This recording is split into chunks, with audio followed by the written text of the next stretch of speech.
అందరికీ నమస్కారం. Welcome to Telugu wallet. నిన్న మొన్నటి వరకు ప్రపంచాన్ని వణికించిన కోవిడ్-19 నుంచి బయటపడి కాస్త ఊపిరి పీల్చుకుంటున్న సమయంలో మరో మహమ్మారి యావత్ ప్రపంచాన్ని కలవరపెడుతోంది.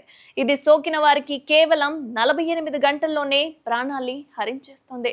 ఈ వైరస్ మరణాలు తొలిసారి జపాన్లో వెలుగులోకి వచ్చాయి. ప్రస్తుతం అక్కడ ఈ బ్యాక్టీరియా మారణ హోమం సృష్టిస్తోంది. ఈ వైరస్ బారిన పడుతున్న వారి సంఖ్య 1000 దాటింది. ఈ ప్రాణాంతక వైరస్ ను స్టెప్టోకోకల్ టాక్సిక్ షాక్ సిండ్రోమ్ అని అంటుంటారట.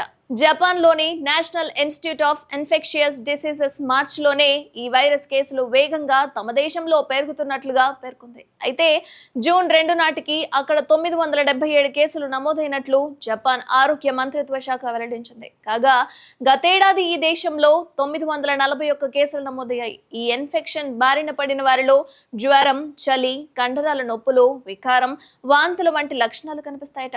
ప్రపంచం ఆరోగ్య సంస్థ ప్రకారం అయితే ఈ ఇన్ఫెక్షన్ ను యూరోప్ లోని మరో 5 దేశాల్లో కూడా గుర్తించారట. ఈ ఏడాది జపాన్ లో 2500 కొత్త కేసులు కూడా నమోదయ్యాయని తెలిపారు. వారిలో 30% మంది మరణించారని ఆరోగ్య నిపుణులు పేర్కొన్నారు.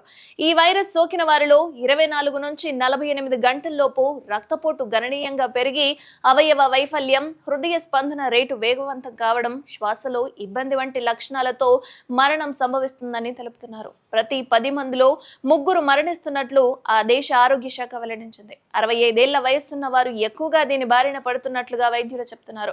గ్రూప్ ఏ స్టెప్టోకోకస్ కు చెందిన స్టెప్టోకోకస్ పయోజిన్స్ అనే బ్యాక్టీరియా పేగుల్లో విడుదల చేసిన టాక్సిన్ల వల్ల STSS ఏర్పడుతుంది. ఇది శరీరంలోని మాంసం తినే ఇన్ఫెక్షన్ గా మారి ప్రాణాంతకంగా మారుతుందట.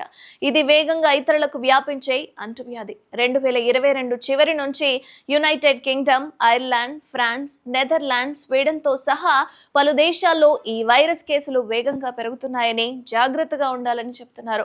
ఎందుకంటే ఏ సమయంలో కరోనా ఇండియాకు వచ్చింది అన్నది ఎవరికి తెలియదు. కానీ ఎన్నో మరణాలను పొంచుకుంది. కాబట్టి ఈ వైరస్ కూడా ఎప్పుడొస్తుంది ఏంటి అనేది తెలియదు. కాబట్టి తగు జాగ్రత్తలు తీసుకోవాలని నిపుణులు పేర్కొంటున్నారు. మరిన్ని అప్డేట్స్ కోసం చూస్తూనే ఉండండి తెలుగు వాలెట్.